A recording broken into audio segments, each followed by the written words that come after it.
Well, that was Donald Trump back in March explaining how he would consider punishing women who have abortions, and he clearly meant business. Because here he is, this is his first day as president, with 7 male members of staff signing an order banning funding to foreign aid groups who offer abortion counselling. Yeah, so all of this could lead to some women feeling guilt or shame over their choice. And we use that word shame. Is there shame? Should there be shame in having an abortion? Should we even still be using that word, Kay, around this issue? Well, just to say, first of all, if anyone is wondering why there was a women's march across the world on Saturday, that picture kind of tells you the story. It's interesting also to note that Donald Trump in 1999 was pro-choice, and he has changed his mind over the last 20 years. And some cynical people like me might think that is because he knows that that's where the vote is in America, that, you know, that there is, the Bible Belt, as it's called, which is very anti-abortion, and he is obviously tapping into that. So I think if we're talking about shame, maybe Donald Trump should start examining his own motivations here.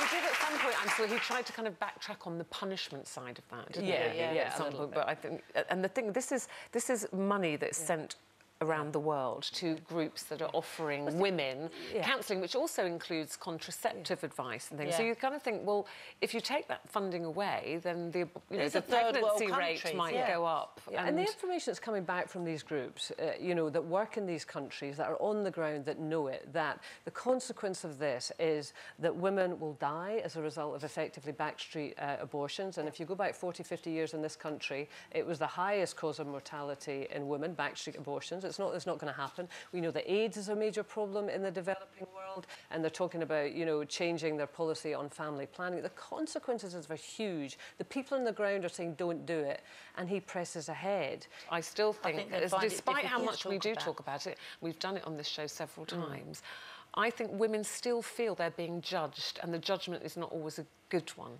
That they're being judged by men, by other women, that it's a choice that they've made, that they're not happy to shout from the rooftops. It could be a woman, that's got children, she's happily married or whatever, and they're struggling with money or whatever, and she gets pregnant and she decides that the quality of life that she's going to have with her husband and the rest of the children won't be as good as if she gets rid of the baby. It's up to her. I think if it's done in the early stages as well, you should know before 3 months, hopefully. And also, it's not a contraception, so, you can have an accident, but I know someone that's had 3 abortions. You think, hold on a minute, you can make a mistake once, or it may be even twice, but 3 times, that's a lot, But I think, we've talked about that before in here, and I would say that is still a minority, the kind of women that use, abortion as contraception. So I would say the majority of women, that is a really, really difficult decision to make. But it's circumstantial, isn't it? It's the circumstance, like you're saying. But it must never be used as contraceptive, ever. My friend had an abortion when she was 21. She had a career ahead of her.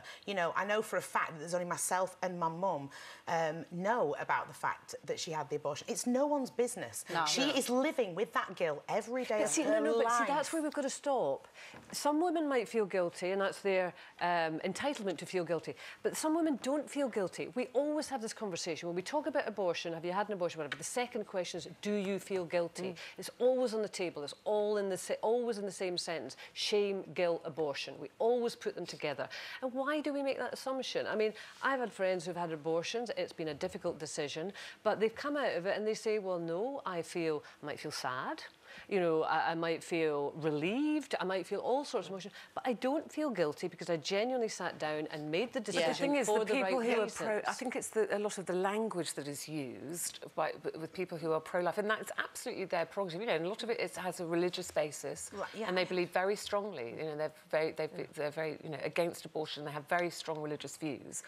And often those words are used. They're very emotive words. Murdering a child. You've killed we need that to reclaim that. And they won't care why you did it. But there's a really They'll good say hashtag. that's a selfish. That your friend possibly say, well, she did that because she wanted a career. Yeah, but that's people taking a religious and moralistic view. There's another hashtag going around at the moment, which is shout your abortion. I'm saying that they will take that view, and they use the words murder and killing the child. So no wonder women who have had to make a difficult decision often. But that's why we've got to create a different conversation around this. But now she can embrace the fact that she's had 2 beautiful kids and she's looking upon life. She's had a career, you know, she's a beautiful mum now. That's become rewarded, but I think it's always going to be haunting her for the rest of her life. Did she do the right thing? Well, she did. Absolutely. But I think as women, we're riddled with guilt over everything but this. I know we shouldn't make that. It's not a male-female decision, because there's a lot of men who are pro-choice and pro-life and whatever. So it's not male-female. But how often do we examine the motivations of guys who go out